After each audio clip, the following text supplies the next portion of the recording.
today. Bharat Pakistan match মানেই যেন টানটান উত্তেজনা, আর সেটা যদি হয় বিশ্বকাপের মঞ্চে তাহলে তো কোনো কথাই নেই। এবারও ভারত পাকিস্তান ম্যাচে উত্তেজনার কমতি ছিল না, তবে তীব্র প্রতিদ্বন্দ্বিতাপূর্ণ এই ম্যাচে টানটান উত্তেজনাকর মুহূর্ত পেরিয়ে অবশেষে পাকিস্তানকে হারিয়ে দুর্দান্ত জয় তুলে নিয়েছে ইন্ডিয়া ক্রিকেট টিম। এই ম্যাচে জয়ের ফলে অনেক শক্ত পজিশনে চলে গেল ভারত। অপরদিকে একটানা দ্বিতীয় পরাজয়ের ফলে বিশ্বকাপ থেকে অনেকটা অঘোষিতভাবে বিদায় নিশ্চিত হয়ে গেল পাকিস্তানের। তবে পাকিস্তানের শুরুটা যথেষ্ট ভালো হয়েছিল। টসে জিতে প্রথমে বোলিংয়ের সিদ্ধান্ত নেয় বাবর আজম। সেই অনুযায়ী দুর্দান্ত বোলিং করেছিলেন পাকিস্তানের বোলাররা।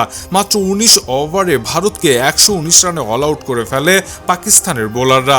প্রথম ইনিংস শেষে সবাই ভেবেছিল এই ম্যাচটা হয়তো অতি সহজেই জিতে যাবে পাকিস্তান, কারণ টার্গেট মাত্র 120 রান। তবে সেই 120 রান করতে গিয়ে পাকিস্তান যেন একেবারে গুটিয়ে গেল।